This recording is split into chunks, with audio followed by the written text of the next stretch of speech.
एकूण राज्य सरकारच्या वतीनं 31,628 कोटी रुपयांचं पॅकेज हे आपण या ठिकाणी देतो आहोत। आपला प्रयत्न आहे की यातला जेवढा जास्तीत जास्त पैसा हा आपल्याला या ठिकाणी दिवाळीच्या आधी देता येईल। किमान क्रॉप कॉम्पेन्सेशनचे पैसे वगैरे जे काही आहेत हे जेवढे जास्तीत जास्त दिवाळी आधी पुश करता येतील, बाकी तर आम्ही ऑलरेडी देऊन टाकले आहेत।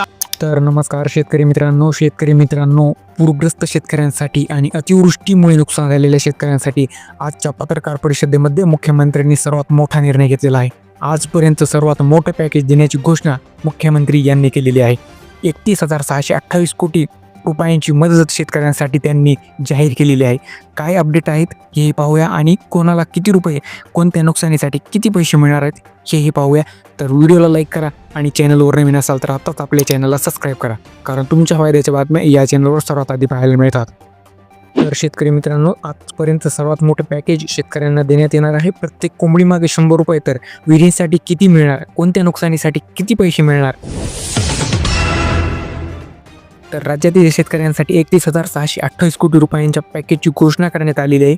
ज्या विहिरींमध्ये गाळ जमा झाला आहे त्यांसाठी 30,000, तसेच वाहून गेलेल्या प्रत्येक जनावरांसाठी 37,000 रुपये दिले जाणार आहेत। आणि शेतकरी मित्रांनो, ही सर्वात मोठी घोषणा जी आहे ती आजच्या पत्रकार परिषदेमध्ये करण्यात आलेली आहे।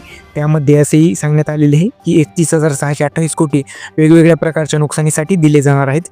यामध्ये अजित पवार, मुख्यमंत्री देवेंद्र फडणवीस आणि उपमुख्यमंत्री एकनाथ शिंदे उपस्थित होते। तर कोणत्या नुकसानीसाठी किती पैसे मिळणार आहेत हेही आपण सविस्तर जाणून घेऊयात। तर शेतकरी मित्रांनो, कोरडवाहू शेतकऱ्यांना प्रति हेक्टरी 18,500 रुपये दिले जाणार आहेत। हंगामी बागायती शेतकऱ्यांना प्रति हेक्टरी 27,000 रुपये दिले जाणार आहेत। बागायती शेतकऱ्यांना प्रति हेक्टरी 32,500 रुपये दिले जाणार आहेत। पावसामुळे तुमचे घर पडले असेल तर PM आवास योजनेअंतर्गत नवीन घर दिले जाणार आहेत। डोंगरी भागातील घरांना 10,000ची मदत दिली जाणार आहे। ज्यांच्या घराचं नुकसान झालं आहे त्यांना घर उभारणीसाठी मदत दिली जाणार आहे। गोठा दुकानदार यांना 50,000ची मदत दिली जाणार आहे। वाहून गेलेल्या किंवा मृत्युमुखी पडलेल्या जनावरांसाठी 37,000 रुपये दिले जाणार आहेत। खरडून गेलेल्या जमिनीसाठी हेक्टरी 3,50,000ची मदत, 46,000 रुपये रोख मिळणार आहेत। बाकी रक्कम मनरेगाच्या माध्यमातून दिली जाणार आहे। कुक्कुटपालनाचे नुकसान झाले असल्यास 100 रुपये प्रति कोंबडी मदत दिली जाणार आहे।